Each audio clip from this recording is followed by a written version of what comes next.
어느 집에 들어가든지 먼저 이 집에 평화가 있기를 빕니다 하고 말하여라.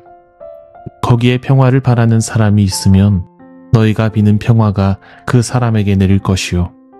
그렇지 않으면 그 평화가 너희에게 되돌아올 것이다.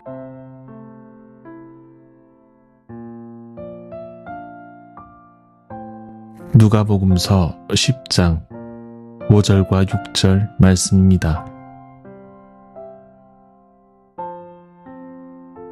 SNS의 발전과 함께 드러나는 많은 역기능이 있습니다.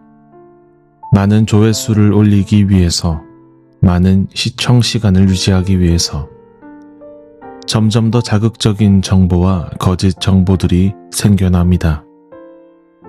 폭력적인 게시물, 욕망을 자극시키는 게시물, 분노를 일으키고 혐오를 정당화하는 게시물이 가득합니다. 어느새 인터넷은 삶과 밀접한 한 세상이 되어버렸는데 자극적이고 중독적인 미디어의 홍수 속에서 우리가 특히나 새로운 세상에서 자라는 청소년이 어떻게 평화를 살아갈 수 있겠나 걱정스러운 마음이입니다. 그러나 우리는 SNS의 역기능만큼이나 많은 순기능이 또한 있음을 부정할 수 없을 것 같습니다. 모두에게 열린 미디어, SNS를 통해 다양한 사람들이 다채로운 의견을 내어볼 수 있게 되었는데요. 전문적인 정보를 쉽게 접할 수 있게 된 것도, 손쉽게 필요한 정보를 찾아볼 수 있게 된 것도 이 미디어의 순기능이라고 할 수 있겠습니다. 많은 이들의 생각이 오고 가는 만큼 때로 그 생각을 살피는 것만으로도 배움이 될 때가 있습니다.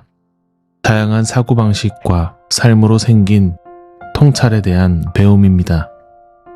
얼마 전에 구독하던 SNS 계정을 통해서 한 예술 작품을 접하게 되었는데요. 독일의 두 예술가 파이퍼와 카이츠의 작품 케어레스, 한국어로는 어루어 만지다 정도로 번역할 수 있는 작품입니다. 제목과 같이 이 작품은 어루어 만지는 행동이 반복되는 작품인데요. 피사체의 털을 따라서 와이퍼가 왕복 운동하는 움직임에 주목을 합니다. 케어리스라는 작품은 시간의 흐름과 함께 그 의미가 살아납니다. 쓰다듬는 행동이 지속되며 털은 조금씩 닳아 없어지게 됩니다. 와이퍼의 부드러운 접촉마저 털을 닳아 없어지게 하는 것이죠. 접촉은 그 자체로 다름을 전제하는 것을 전하는 작품인 것입니다. 겨우 와이퍼와 가죽으로 명료하게 전한 예술가들의 통찰입니다. 그렇습니다. 접촉은 닳게 합니다. 부드러운 접촉이든 거친 접촉이든 모든 접촉은 부딪힘을 전제로 하기 때문입니다. 비단 물건만이 아니겠지요. 접촉은 성격이나 지향, 관계에 대해서도 닳아 없어짐을 이끌어오는 행위인 것이죠. 그 때문에 만남은 늘 조심스럽습니다. 만남, 접촉의 사건은 자기 의사와 무관하게 영향을 끼치기 때문에 어떤 만남이 나와 너를, 소중한 이를 어떻게 바꾸어낼지 장담하기 어려운 까닭입니다. 함께 읽은 본문은 70 또는 72인의 전도 이야기의 일부입니다. 여기서 70과 72 중에 어떤 수가 옳은 것인지 굳이 헤아릴 필요는 없습니다. 왜냐하면 유대 전승에서 70과 72라는 수는 종종 같은 의미로 사용되기 때문입니다. 히브리어 성경인 마소라 본문에서는 창세기 10장에서 소개하는 온 나라의 수를 70개로 기록했고 70인역 본문에는 72개로 기록했습니다. 70과 72 모두는 수의 차이와 무관하게 모든 세상을 의미하는 것이죠. 그러므로 이 본문은 앞서 기록된 9장의 12제자의 전도 활동과는 구분된 내용이라고 할 수 있겠습니다. 왜냐하면 예수께서 70인 또는 72인을 보내셨다는 본문은 복음이 온 세상에 보내어질 말씀으로 세워졌다는 것으로 이해되기 때문입니다.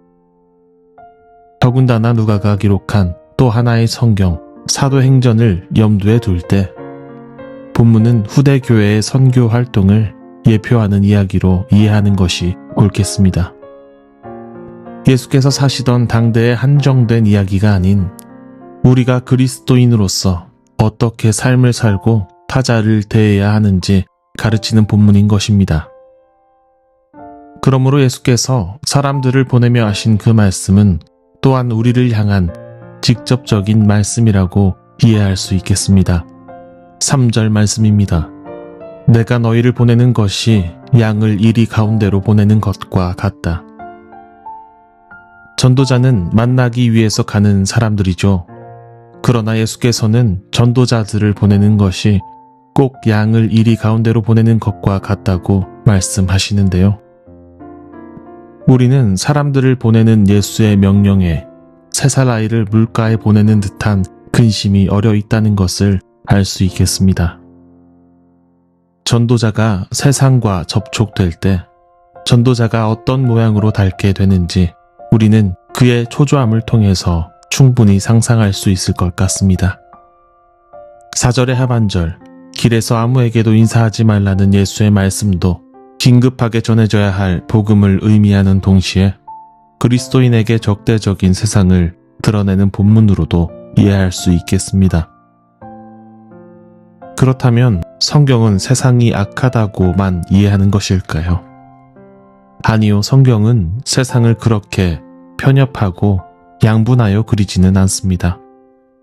온전과 결핍이 혼재된 세상 속에서 다만 인간이 옳고 그름을 판단할 수 없을 뿐입니다.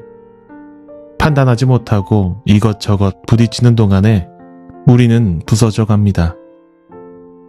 예수의 걱정을 통해서 우리는 어떤 접촉은 그를 망가뜨릴 수 있음을 알게 됩니다. 그러나 어떤 접촉은 사람을 더 하나님의 형상답게 깎아냅니다. 전도자가 소중하게 품은 것은 만나러 가는 이들과 만난 이들을 더욱 하나님의 형상답게 합니다. 평화입니다. 예수께서 전하신 하나님 나라의 평화입니다. 세상이 줄 수 없는 평화입니다. 6절 말씀입니다. 거기에 평화를 바라는 사람이 있으면 너희가 비는 평화가 그 사람에게 내릴 것이요. 그렇지 않으면 그 평화가 너희에게 되돌아올 것이다. 원어를 살펴보자면 평화를 바라는 사람은 평화의 자녀로 직역됩니다. 무엇이 옳은지, 무엇이 그른지, 무엇이 온전한지, 무엇이 결핍된 것인지 알 수 없는 세상이지만 그리하여 온갖 접촉으로 부서져가는 우리이지만 어느새 부서질 대로 부서져 새로울 것 없이 나아가는 삶에 생긴 관성으로 살아가는 세상이지만 참 다행인 것은 그 속에 평화의 아들이 살아갑니다. 그 속에 평화의 딸이 살아갑니다. 평화를 원하고 평화를 만들어가고 평화를 살길 바라는 평화의 자녀가 있습니다. 전도자의 역할을 위임받은 그리스도인, 우리는 그들에게 하나님의 평화를 전해주는 사람입니다. 예수의 평화가 그의 말씀을 통해서 제자들 안에서 재현되었고 재현된 하나님의 나라가 긴 세월, 세대를 거치고 사람을 거쳐서 우리에게 전해졌듯 평화는 차츰 평화의 자녀들을 통해 넓어집니다. 갈수록 자극적이고 폭력적인 것을 요청하고 공급하는 세상, 욕망과 혐오를 정당화하는 세상, 쓸모와 가치를 증명해야 하는 세상, 그 난리법석의 한 자리에 평화에 목마른 이들이 평화의 자녀가 있습니다. 청파의 교우 여러분, 우리는 그들에게 무엇으로 접촉되었습니까? 이제 그들이 평화에 접촉되게 합시다.